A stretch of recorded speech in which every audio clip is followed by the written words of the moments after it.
Hi, this is Ana Salas, and this is my end of the year reflection for EDEL 4000. So, before I even started this reflection, I went back and I looked at the beginning of the year video. And looking back at my video, I was able to realize the reason why I started this program and my biggest motivation with which was my daughter. I was saying on there that I learned that I wanted to become an educator because of her, and that I wanted to impact other students the way that my daughter had been impacted. And I truly feel like that was accomplished this year. I do. And just going back and looking at that video, it made me realize just how much I have grown. So let's look at PA1. So my PA1 was 4th grade reading. The subject was English Language Arts, and my objective was by the end of the lesson we will be able to identify literary elements such as characters, setting, main event, and problem and solution in literary text. And my TEK was 4.6A and B. And up here at the top are my lovely 4th graders who I miss all the time. Okay, so some of my observations for PA1. Well, the first one was that I frequently caught myself saying the words okay and good job when giving feedback to students. I was so afraid when I did PA1 that I feel like that was just something that I did out of nerves. Like, I went back and I looked at my video and I said okay probably more than 50 times. And good job. Like, that's all I was saying. Okay, good job. Okay, good job. Okay, good job. I think this was because of the fear. I was so afraid of failure. And because of that, my refinement was standards and objective. I had written my standards and my objective in an anchor chart paper, and I was so nervous that I completely forgot to put it up, to state it, anything. I just completely bombed. I didn't state it at all during the lesson. And I think that was because I was just nervous. But my reinforcement was MSB. Since I was in 4th grade, the students were very well behaved and the structure was very well, and I was able to control MSB with like the popsicle sticks and the positive praise and then the red cups, white cups.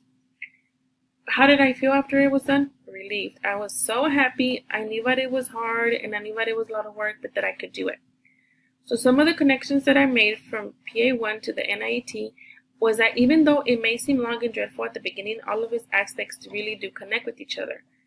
I was able to see how standards and objective connect to MSB, and how MSB connects to PIC, and how PIC connects to TSK, and how TSK connects to questioning and thinking. They all connect together. My PA4 was in Social Studies Kindergarten, and the objective was yo puedo identificar ayudantes de la comunidad y el valor de su trabajo, and my TEKS was 7A. So this lesson, I was so excited. I felt like I had it under the bag. I felt like I had planned. It was a topic that I loved, and it didn't go the way I wanted it. Some of my observations from the lesson were that I got really frustrated because sometimes things don't always go the way that you want them.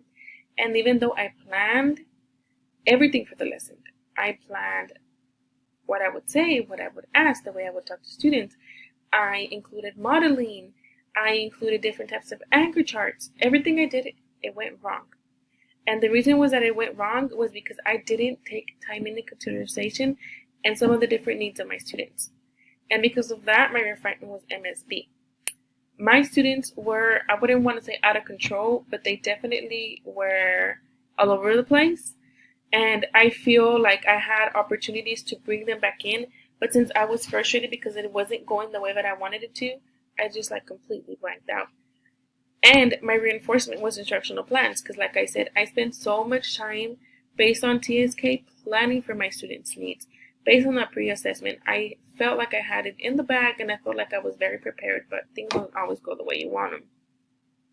So some of the connections was that, in my opinion, in the NIET, MSB is one of the strongest indicators, because I feel that if MSB is not on track, then everything else gets affected, which is exactly what happened to me during this lesson.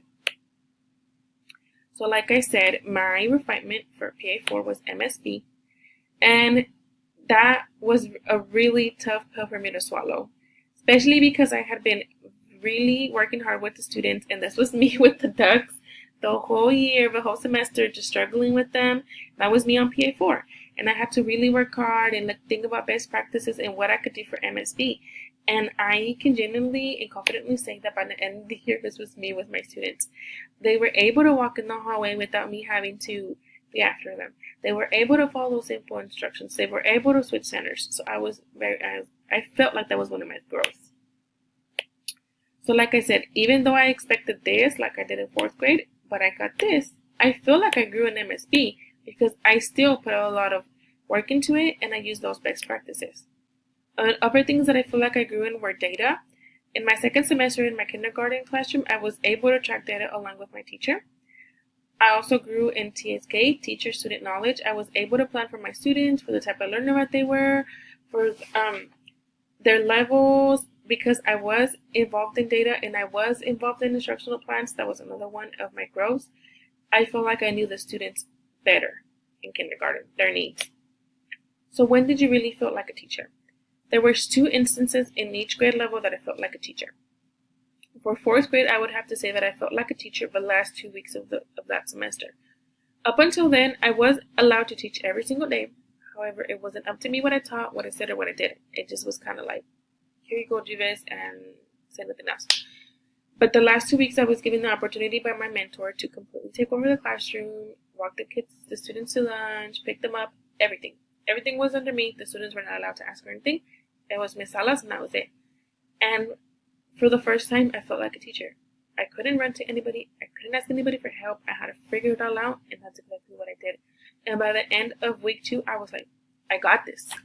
I got it. I can do it. I know I can do it. Then I went to kindergarten, and I shriveled back in my shell, and I felt like a student teacher again. I didn't feel like a teacher. And it took me forever to get out of that shell. I feel like I wasn't I felt like I wasn't a real teacher in kindergarten until about March. And I felt like I was a teacher then when I was able to successfully get my kindergartners in the carpet, complete a full lesson without having to ask my mentor for help or without my mentor having to intervene on the kids, with me being able to completely just run the class with 23 kindergartners. I felt like, yep, I'm their teacher. I'm Mrs. Salas. I am their teacher. And I no longer felt like the assistant. So what have I learned of myself about myself this year? I learned a few things. So one of the biggest things I learned about myself is that I can work hard, and that if I work hard, I can get things done. And that even though things may not work the way that I want them to all the time, if I keep it moving, I'll get it done. And I know that with everything that we have learned here in Tech Teach and all those big practices and utilizing the NIET rubric, I know that I'm going to succeed, and I know that I'm going to be a good first-year teacher and beyond. Some of the best practices that I have learned through the NIET rubric would be MSB. Like I said, it's one of the most important indicators for me. I learned about standards and objectives and how to break up those TEKS and how to look at those verbs. And you would have asked me a year ago about TEKS, I would have told you would teach one every single day. And that's not the way it works because our students can't handle that much at once. I've learned about thinking and how to get my students to go into different levels of thinking. I've learned about blooms and how to develop those questions that also lead to thinking. I've learned about activities and materials and how to make activities and materials engaging, culturally relevant, how to connect it to real life to my students. There's so many things I know I'm walking away from Tech Teach, but I know I'm going to be able to incorporate into my classroom. So my biggest impact this year were 2 different things. First of all, of course, my students. I knew that coming in, I was going to help them, and I was going to help them, teach them, show them things, but I just had no idea how much of a difference that I would make in them and how much of a difference they would make in me. It's just every single time I left every single classroom, I felt like overwhelmed by how much I had done with them. And another one was my site coordinator. I can say that one of my biggest growths from PA1 to PA4 was in PIC, in presenting instructional content and modeling, and I have to take my site coordinator for that. When I first came in, I didn't have that aspect of how to model. It was just more of like, students, here you go, 1, 2, 3, 4, gonna go do it. And she taught me how to break that stuff apart, how to show it to the students, how to put it out there. And I can say that looking forward, that's going to help me out so much. So she had a very great impact on me because even though I had a lot of tough moments that second semester, she was always positive and always helped me develop a growth mindset. So my lowest moment, like I said, was in kinder, when I got switched to kinder. Even though I really wanted to go to kinder when I went there, I think I cried almost every single week for like the first couple of months. And for the first time, I felt like I didn't want to be a teacher. I felt like this is not for me. I need to quit. But because of that, I felt like I saw the most growth in myself. Like I said, I was pushed out of my comfort zone. I had to do PIC. I had to do modeling. I had to differentiate. I had to scaffold. And because of that, I grew tremendously. Thanks to my mentor, thanks to my students, thanks to my site coordinator, and thanks to myself. My highest moment, I had various highest moments. So the moments with my students, I had so many moments where I was able to give my students their aha moments. The relationships that I've built with my mentors, I can truthfully say that I have relationships with every single one of my mentors aside from the tech teach. Like, those are going to be lifelong relationships. And another one, a big one, is telling my future principal, telling me that he has the utmost trust that I'm gonna make his 4th grade team do great things. He has so much trust in me because he has seen me and he knows what I'm capable through Tech Teach. And I felt like because of that, like, I'm fully prepared and I'm just ready to tackle it. So my future goals would be to become an avid side team and leadership committee, proficient in reading and writing, keep challenging myself, and never lose sight of my light to become a teacher. The way I would implement them is by going to development meetings to grow as an educator, implement Avid in the fall and all of its best practices. Today was day 3 of my Avid training, and I'm super excited to bring that back to the classroom and hopefully become one of those leaders. And lastly, I will remain positive and with a growth mindset. That's another one of my campus's initiatives, and I hope to instill that within myself and within my students. So my experiences. I felt like Tech Teach in this whole year was like a roller coaster where I was falling off the whole time. And I had to constantly keep getting myself up. But every time I would get myself up, I would grow more. And because of all these experiences that I had, whether they be negative, whether they be positive, I have grown into I can say, into a great teacher. I'm a teacher. I'm no longer a student teacher. I'm a teacher.